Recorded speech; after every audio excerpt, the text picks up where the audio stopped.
थार गाड़ी में रात्या ने घुमा दियो रानी रे। नू तो मुझे पंजाबी में यो हनी सिंह क्या मैं, अब मेरी हरियाणवी भी सुन ले छोरी।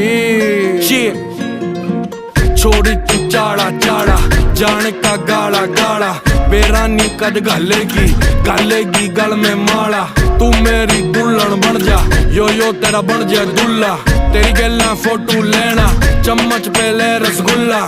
चलेगा रे प्यारे फिर खुल्लम खुल्ला, तू जिस पे रोटी पोवे